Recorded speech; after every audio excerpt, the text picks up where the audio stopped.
you the news. Printed the info, we gave you the clues. Owners' profits were always sky high. Changing market now threatens our lives. Post-literation, critical reading, dumbed down nation, signs have been breeding. TV sucking ideas from our head. Public discourse just about dead. We'll ride the dinosaur. Yeah, ride the dinosaur. Hello world, it's Eugene Driscoll. Welcome to Navel Gazing, the Valley Indy Podcast. Today my guest is David Naughton. He played the lead role in An American Werewolf in London, released in 1981, written and directed by John Landis. John Landis' previous two movies to American Werewolf in London, by the way, Animal House and The Blues Brothers. David Naughton was also, he had a hit single in late 70s, early 80s, Making It, I believe it's called, according to people on Twitter.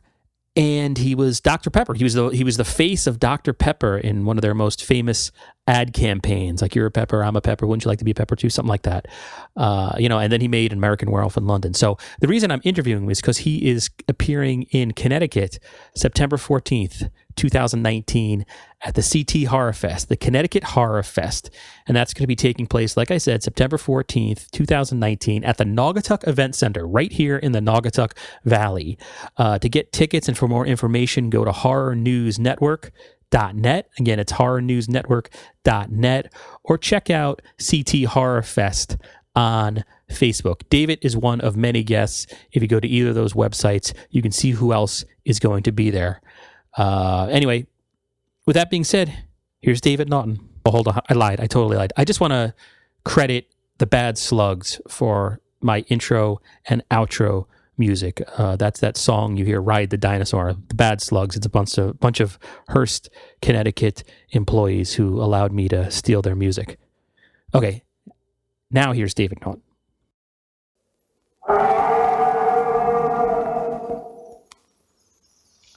Did you hear that? I heard that. What was it? Could be a lot of things. Yeah? A coyote. There aren't any coyotes in England. Okay, good. Let's go. All right. David Naughton, thank you so much for taking the time to talk to me today, because you're appearing at the CT Horror Fest at the Naugatuck Event Center right up the road from me. I'm in Derby, in Naugatuck, Connecticut. And anybody who wants to go say hi to David, please buy tickets at cthorror.com. And you're from West Hartford originally, right? That's right. Many moons ago. I think we were just, we had just signed our Constitution. That's how long ago it was. You're a graduate. It's Conrad High School. Is that how you say it? It's Conard, C-A-R-D. Yeah. Oh, gotcha. And I was doing my genius research. Damone from Fast Times at Ridgemont High went there. In addition to you, your brother's also an actor, James. What was going on in the water there? Why did it turn out so many performers? Who else? Who was the other Conard grad? I read that Damone. Remember Fast Times at Ridgemont High? Damone, the ticket scalper. I don't have his actual name in front of me, but he I guess he graduated like 74 or so from the same high school. Well, gosh, that would be after me. So you know how you never know any underclassmen, right? Right. Yeah, you don't pay attention to them. So when you're in Connecticut next month, are you going to be visiting people, or is it like a one and done? Do you come out and leave right away? Do you still have family in the state? That sort of thing. Well, yeah, my brother still lives, there. My sister, who also went to Conard, lives in Minneapolis. And as I said, I'm in California. Been in California, in fact, longer than I was in Connecticut, which is kind of crazy. People ask me where I'm from. I lived in L.A. longer than I lived in Connecticut. But yes, I grew up in West Hartford, graduated from Conard. And to answer your question, we had a great musical director, a guy named Bill Lauer, who I don't believe is with us anymore. But gosh, he was such an inspiration. We did, the high school musicals, and taught me how to sing, and taught my brother how to sing as well. My brother James, certainly he won the Tonys for Chicago, and what was the other show he did? Oh, I'm supposed to know my own credits. I have trouble remembering my own credits. There's a lot. There's a lot. Yeah, we were inspired by the same musical director, and my sister was in education, as were my parents. My mom taught at Plant Junior High in West Hartford and at Conard High School when I was much younger. And my dad was like the assistant superintendent of schools in West Hartford. So when I came in, it was like you couldn't hide. You better have your homework, because they go, "We know your dad. He hired us. We're going to tell him you don't have your homework." I'm like, oh, this is not good. That's funny, because my father was the chief of police in the town I grew up in, and people are always like, "Oh yeah, you probably got away with anything." I was like, "No, the opposite. If I burped, I was, getting punched." So a totally different thing. Yeah. Did they call it? No, that was it. Did they call West Hartford Weehaw when you were a kid, or was that something that came? Because that's the nickname. That's like the only thing I really know about West Hartford. It's Weehaw. What did they call it? They call it Wee, like W-E, the W-E of West, dash Ha. Weehaw is the nickname. Wow. That's remember, I went there before computers. I went there, in the 69, class of 69. In fact, coming up to 50, my 50th reunion is a couple of weeks. It's in October, and I'm not sure I'm going to be able to make it. Oh, wow. Okay. Well, hey, God bless. So, I know, but isn't that crazy? Going, all right, explain where 50 years went. Well, I wish I could, but... that's one of the things I wanted to ask you, because, you're appearing at the CT Horror Fest. You were in American Werewolf in London, not just one of the best horror movies ever made, in my opinion, one of the most unique and greatest movies ever made. But when people ask you about it at this point, I'm 45. I first saw it when I was probably in third grade, far too young to have seen that movie. But when you talk about it, does it feel at this point you're even talking about your own experience, or has it been so long and you've rehashed the thoughts so much? Is it like talking about a dream at this point? Well, it's interesting, because what brings it back really vividly is going and attending these kinds of shows, these conventions, because I'm standing behind a table which has a ton of pictures and posters and color stills from the movie, so it's pretty much vivid in my mind. And having attended a few of these conventions over the years, I pretty much know the questions people are going to ask me. They always ask me, how long did the makeup take? Mm-hmm. It won Rick Baker his first Academy Award, and I've seen Rick certainly since these past 38 years, as the movie was released in 1981. But he says, yeah, we really tortured those guys. That's Rick Baker's, take on it. Yeah. And I can, I'm still happy to stand on stage and do these Q&As going, that's right, let me confirm, he did torture us, both Griffin Dunn and me. Yeah, and you had a television show, you had a hit single, then you get American Werewolf in London. And then I was just going through your IMDb. You were on The Tonight Show, I guess. I've never spoken to anybody who's been on The Tonight Show. If that's correct. With Johnny Carson. Yeah, The Tonight Show. Right. Yeah. What was that like? The Tonight Show with Johnny Carson. Not just, one of his many, terrific guest hosts, but to be on the show with Johnny, it really impresses me more now, going, wow, what a moment that was. Just because, it's sort of like you're going to go in and seeing the president or somebody, you're going to go in and see the man, the guy who was at the top of his game. And and this number of interviews I had to do with his producers before I even got on the show was particularly, daunting. Going, remember, don't interrupt Johnny. Okay. Don't look at Ed. Look at Johnny. Ed McMahon is sitting over. I said, okay, I'll try to remember all this stuff. And they go, and so they cover like a long period of questions. And what they don't tell you is, if Johnny doesn't like you, he's going to go to commercial, and that's the end of your interview. Really? So how'd it go? Yeah, so it went great. He was going, he sort of buttoned it off by going, nice young man. So, but what are the, so I was a little nervous, knowing you're not sure how long you're out there, and I was there to promote the film. But it was pretty neat. It was definitely cool. You're behind the curtain. They bring you out as a guest. You kind of, there's no rehearsal. So it's just like, go for it. Okay. Hi, Johnny. How are you? And then Ed McMahon, So- was he all right? Was he half in the bag? There's stories. The stereotype is that Ed was a big partier. I don't know if that came to fruition or not. Yeah, you mean, listen, who knows?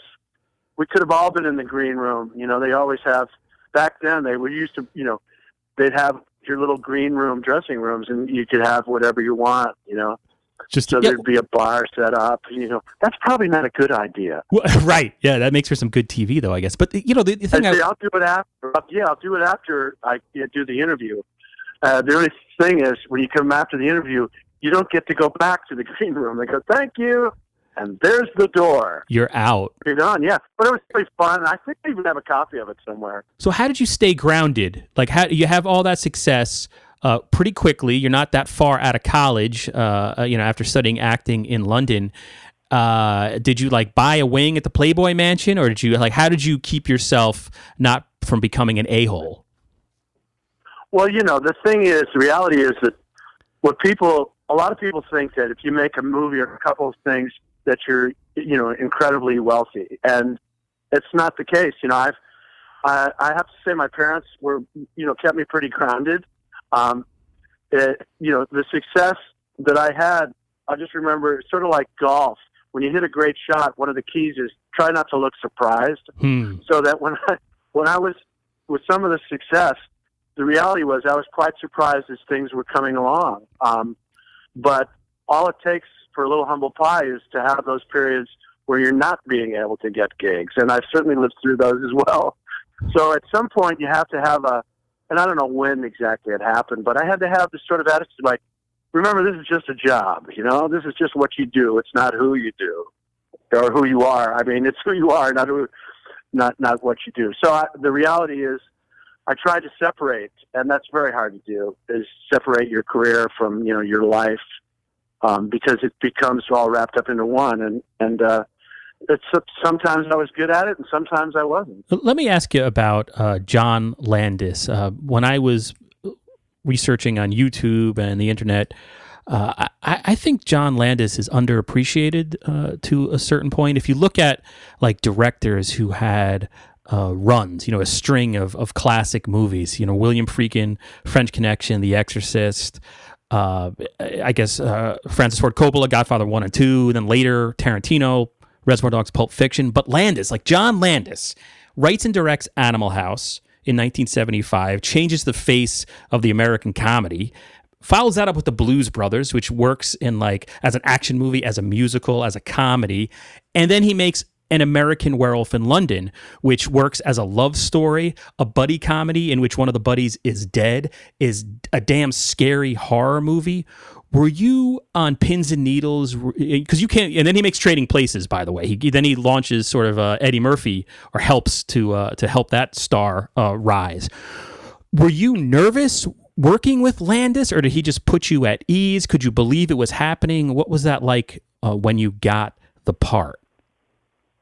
Well, I should say that it's probably understandable that he may be overlooked because he was coming up with a guy named Steven Spielberg. Right. So that, Steven Spielberg, he would overshadow the Poe, I mean, it's there's a guy who is certainly Spielberg will go down as one of the greatest, directors of all time. And yet John he's a brilliant guy. I mean, he wrote the screenplay when he was 21. Come on, working on a movie as a PA, a production assistant, which is, the lowest of the low in terms of the totem pole, has no real influence. But he was keen, and he knew he wanted to be a film, director. So he writes the screenplay. It's practically the exact same screenplay. I think word for word is what we shot. That's incredible. So it's pretty well done. It is.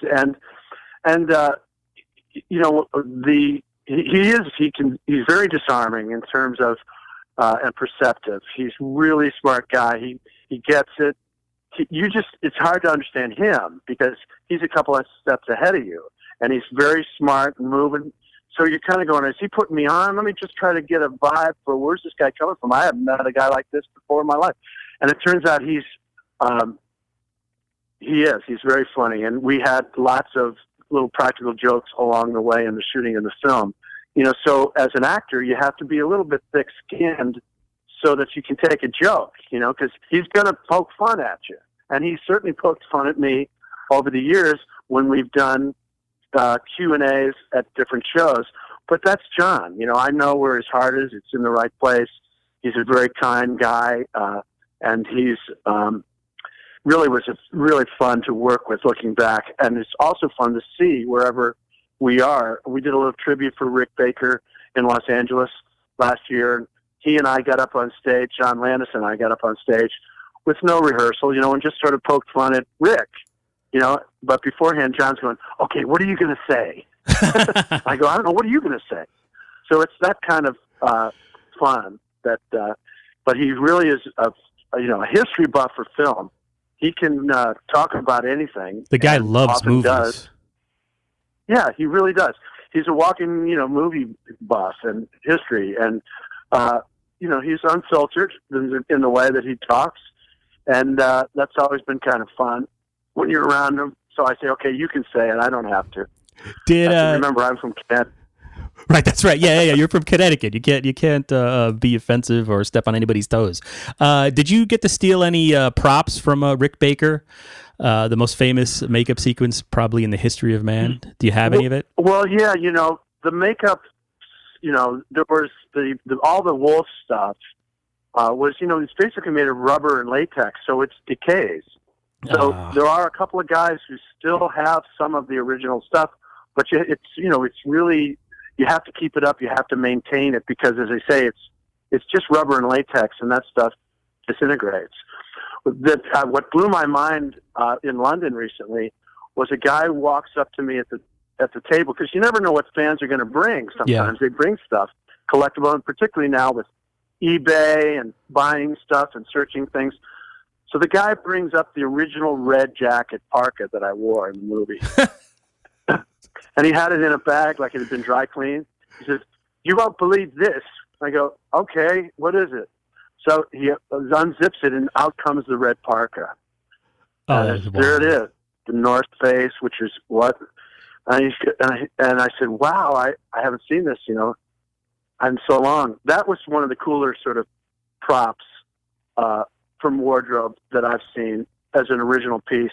We all wanted and coveted the Slaughtered Lamb pub sign, of course. Yes. Which I think Don ended up, of course, getting and taking. And then there were other props along the way that, some of the signs for different places. We were out on the moors, and there are these fictitious towns.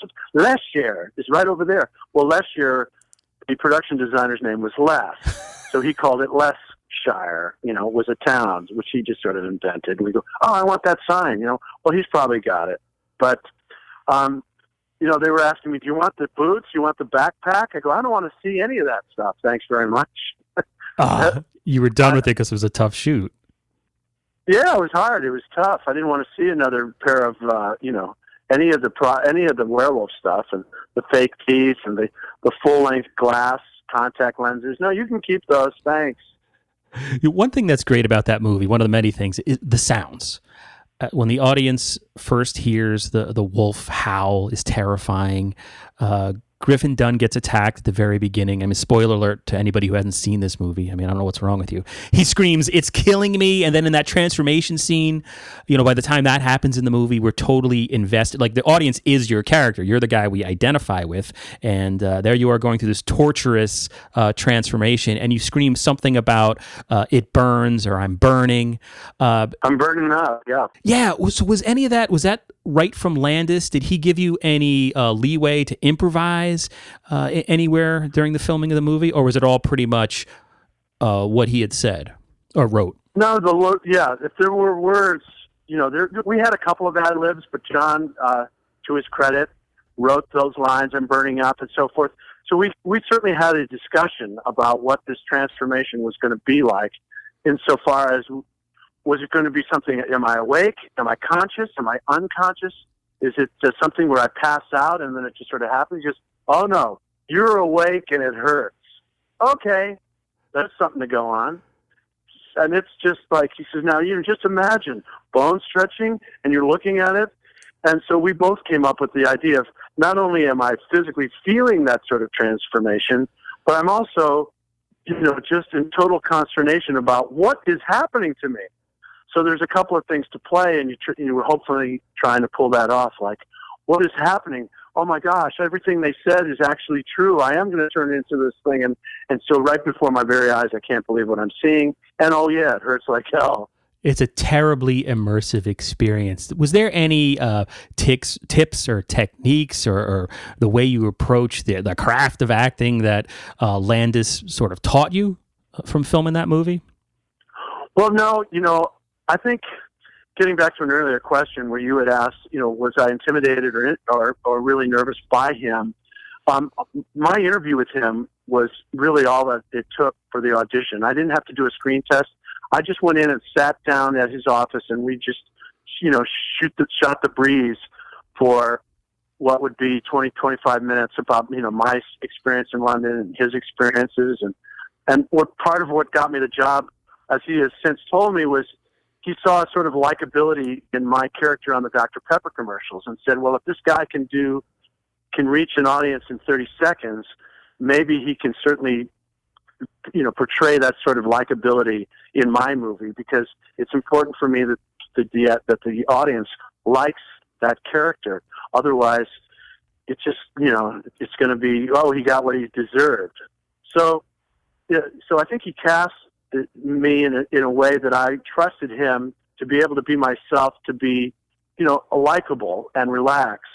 And he encouraged that sort of relaxation, saying, yeah, you got it. You're on the right track. If he didn't like a take, he would certainly ask you to do it again. But he was so fast, it was really the other way around, saying, no, wait, John, can we do that again? I think I got something else. He goes, I got it. I got what I need. Let's go. And it launched, like one of my buddies that actually co-hosts a podcast with me, he's a makeup effects artist, and it's like, like growing up with him and reading Fangoria, all the makeup tutorials, it all comes back to American Werewolf or thereabouts. What about the reviews? I found a review from the Washington Post, 1981. Maybe you've read this. I think it's like the only old really review that's available from Rotten Tomatoes. And just the lead, this is kind of hilarious. John Landis must have entertained greater aspirations for his new movie, An American Werewolf in London, than the dismaying results he stuck with. A wasted clever title and a minor fiasco destined for an obscure niche in the scrap heap of horror movies. Was that wow. Another rave.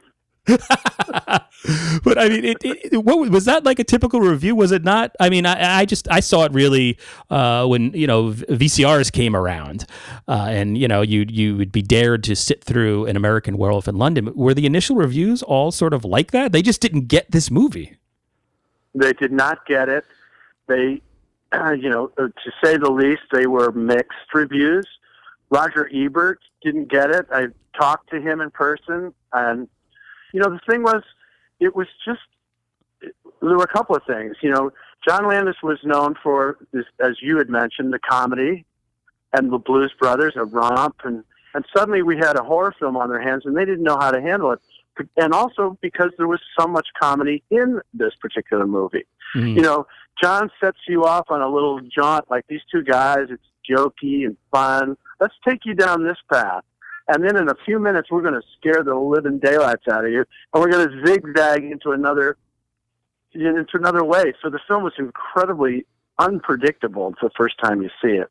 And that's all planned. That's his genius, along with, the editing of it and how he wanted to plot along and take you on a journey that you don't know how it's going to go. And so the reviewers were going, well, which is it? Is it a comedy, or is this supposed to be a horror movie? And you say, well, this is 1981. There weren't anything like it. And so in the marketing of the film, it was John's idea to go, just so people know, on the poster it said, from the director of Animal House, a different kind of animal.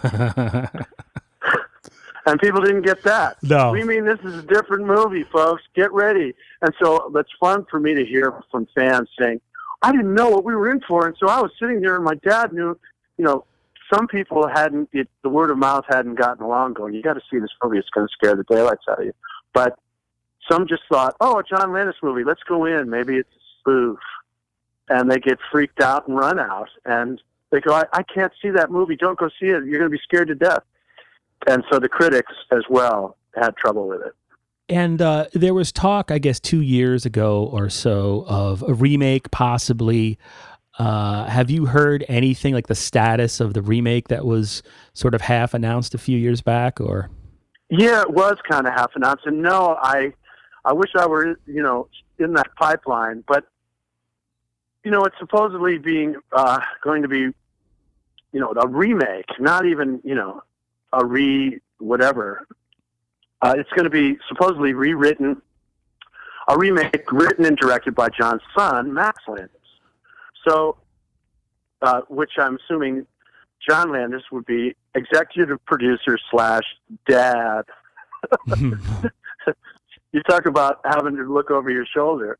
So it'd be interesting to see if it gets made for many levels. As how a film ever even gets made, let alone to a theater, are many, many, many, many layers and things that happen. And people have asked me how I felt about it, and of course, like a lot of fans, I went, "Hey, leave well enough alone. Let's, go get your own movie." But upon further examination, what will happen in the next generation, long after I'm gone, is people will say, "Yeah, I saw that, but did you see the original?" And a whole new generation of people will discover, if they hadn't already, An American Werewolf in London, 1981. Probably I'm sorry, go ahead. No, I just was going to say that's okay with me. And I would assume to get it made, they have to add like Iron Man or Spider-Man into the script somewhere. So everything has to, or like a lightsaber to get it made in the current climate.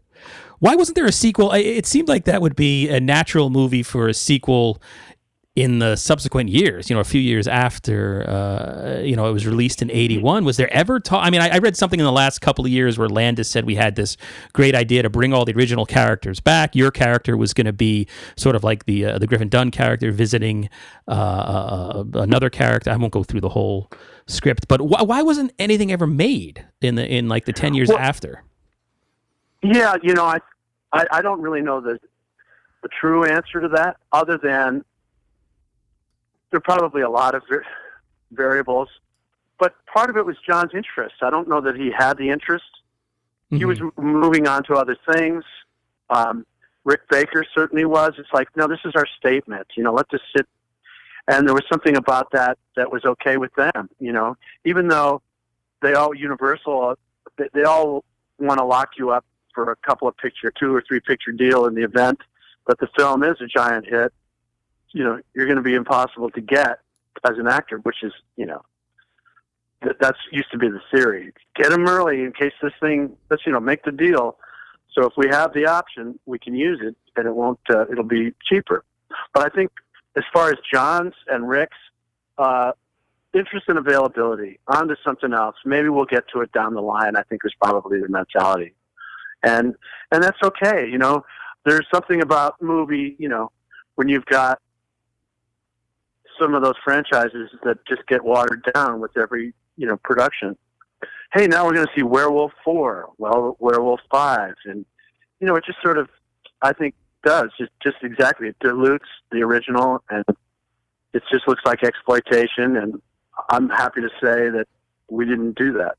Gotcha. And then I just have 2 more questions, and I'll let you go, and I'll thank you for taking so much time chatting with me. But My Sister Sam, that was a show I used to watch with Mom and Dad. It was on CBS, and from what I remember, it was like CBS had this lineup of smart, sophisticated comedies. There was like Kate and Allie, from what I remember as a kid, and then My Sister Sam, and then the Newhart show, the 80s reimagining, I guess, before its time of Newhart. And then I was surprised to find out My Sister Sam was only on TV for 2 years. So how did 2 seasons. How did they mess that up? Well, that was a head scratcher but it comes down to, politics. Unfortunately for us, between seasons, we debuted in 1986, and really that whole CBS Monday night lineup, which went on for maybe 20-something years, where that was their comedy night, Monday night, which later became, the Murphy Brown, and it was a Monday night, Well, we had Diane English, who was cutting her teeth on TV. Diane English, who did Murphy Brown, became our executive producer, showrunner on My Sister Sam. So it was like, how can we miss? Well, unfortunately, there was a changing at the top, at the top in terms of CBS entertainment executives. And so they inherit shows. So that means they want to do their own shows. They don't want to do the shows that they have to inherit on their lineup. They want to make their own mark. And that's kind of what happened to us. I think we were collateral damage because of the changing of the guard at the top level of CBS executive entertainment directors. We went, wait a second. Come on, Pam. Pam, get in there and fight for the show. Because Pam Dawber was, certainly the person on the show. She was a producer on the show. She was coming off Mork and Mindy, right? That's how she got that, from what I read? Yeah, Mork and Mindy. And it probably didn't help us that she was dating Mark Harmon while we were on the show. And then I think they got married and she was pregnant in the second season when we were trying to hide her pregnancy. Oh. So I think that didn't probably, in terms of her interest in the show and how it was going to go, and she and Mark were on their way, who are still married today, and I think that's fantastic. Oh, no kidding. They're one of those, they're one of those Hollywood couples that went, oh yeah, we got it right. And they're just married, and it's so funny because I haven't met her son. She has 2, I believe. And I haven't seen her in a long years. But I know that I did scenes with her while she was pregnant with one of those boys who are now, in 1986, like 35 or 40. Oh, that's wild. Isn't it crazy? I mean, that's where you think about it. My son, 33, who's just made me a grandfather, he played an episode in My Sister Sam as a baby in a baby, diaper commercial. He was only 18 months old. And the episode was Pam shooting this baby, and the babies, so they go, we need a baby. And I said, I got a baby home. It's just like perfect. Sure enough, so I have this 35 millimeter scene of my son when he was 18 months old being on a TV show. It's like, pretty neat. Now he's got precious. a year and a half. Yeah, it is. And he's got a year-old little daughter, my granddaughter, who I'm going to see next week when we're up there for our family reunion I think we're going to be in Woodstock, New York, in and around Connecticut. But so all that kind of neat stuff. And so I think that's it. I don't blame anybody other than the guys at the top who for some reason were disenchanted by the show, primarily because it wasn't their show. And so what they do is they move your time slot, and that's death, Yeah, they move that all around the dial, or all around every time slot conceivable, from what I read. It was all over the place. People go, where's that show? And this is before, there was just 3 networks at the time, and they still couldn't find us. Yeah. And then they bring in Dr. Quinn, Medicine Woman, eventually, and that's the end of it. All right, I got one last question for you, and it might be kind of weird, but going back to the horror theme that started the podcast, I guess, and in honor of the CT Horror Fest, which is coming up September 14th at the Naugatuck Event Center up there in Naugatuck, Connecticut, beautiful part of the Naugatuck Valley. If you had to choose one horror movie character to have a Dr. Pepper with, who would you choose and why? Oh gosh. Usually I make it a beer, but I'm going to make it Dr. Pepper for you. So I can include Dr. Pepper. We're talking about a horror role? Yeah. I was saying you're gonna enjoy a beverage with them. I just made the beverage Dr. Pepper, I'm saying. Like I picked. Yeah. Have I made this completely confusing? I apologize. I'm not a professional. Yeah, you have, but that's fine because I may not understand the question, but I always have an answer. All right, wait. Let me repeat it then. Name a horror character, any horror character in the world you'd like to get drunk with. Like I would love to get drunk with Leatherface from the Texas Chainsaw Massacre. So I just think he'd be fun. He'd be a barrel of laughs. So name a character you'd most like to get drunk with. Is what I was trying to ask. Oh, well, I just would like to. As I don't drink, it wouldn't be fun to get drunk with anybody. But I'd sure like to hang with Lon Chaney Jr. There you go. Yeah, can't beat that. It would be just because he popped up after the Wolfman over the course of some years, and he, his career had its ups and downs, but he had some qualities that were just so endearing, and I would just love to have had, sit down and have some talk about, how people. It's interesting how people think they know you from a character that you play. I know that there are tons of guys on TV who've had long careers as a character, and people come up and call them by that name. So Lon Chaney Jr. would be a really neat guy to sit down with and talk about the impact of a role and how it changed their lives, not to mention how it changed the lives of the fans that watched it. And the influence, the direct influence it had over your life, because in a lot of ways, your character in American Werewolf in London, the fact that he's sympathetic and likable, it's just, you love the Wolfman. Lon Chaney Jr. was so lovable, whatever that quality was, that John Landis apparently saw in you and put you in the movie. Yeah, it could well be. There's definitely a parallel there. All right, sir. Now that I beat that into the ground, I apologize. I want to thank you, though. Not at all. Listen, that's right. Great. It's crazy. How are you going to cut this whole thing down to that 4-minute spot that you're going to have? 4-minute spot? No, this is a podcast, but we can go on for another 3 hours if you want. I got 6 beers. I got Sam Adams, porch rockers ready to go. There's no editing. I'm going to edit out the beginning where I sound like an idiot, but other than that, no, no, it's all That's good. Great. Well, I sure appreciate it, Eugene. This is great because, as I said, I appreciate the publicity. I hope there'll be lots of fun and surprises and people that I know or don't know or should know, and we'll have some fun up in Connecticut. Yeah, I'll be there. I'm going to have a booth with my podcast, so you got to come by and have a glass of water with us or something. Yeah, that sounds good. All right, David, take care and thank you again. My pleasure. Bye-bye. For hundreds of years we've brought you the news. Printed the info, we gave you the clues. Owners' profits were always sky high. Changing market now threatens our lives. Post-literation, critical reading, dumbed down nation, signs have been breeding. TV sucking ideas from our head. Public discourse just about dead. We'll ride the dinosaur. Yeah, ride the dinosaur. Our readers are in the opens each day.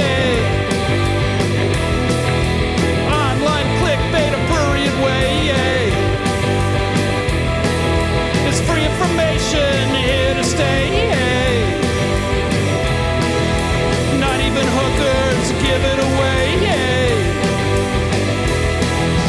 Advertising, metastasizing, newsroom shrinking, constant attrition. We'll ride the dinosaur. We'll ride the dinosaur.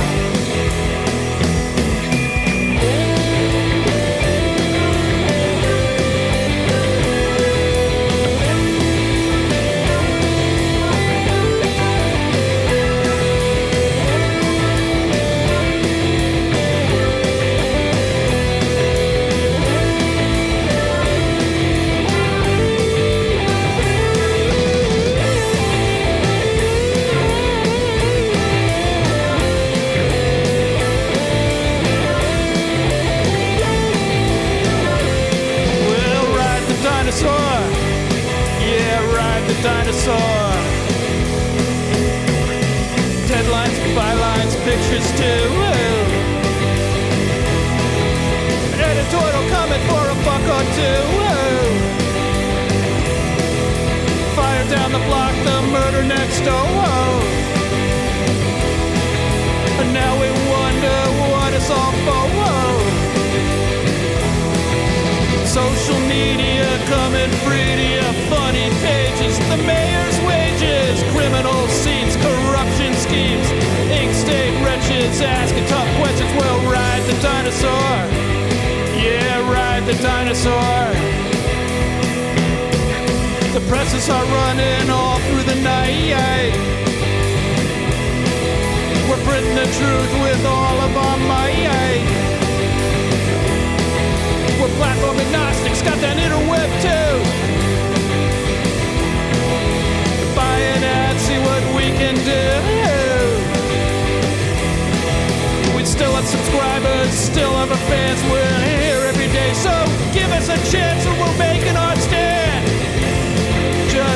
us in your hand. Yeah, we'll ride the dinosaur. Yeah, ride the dinosaur.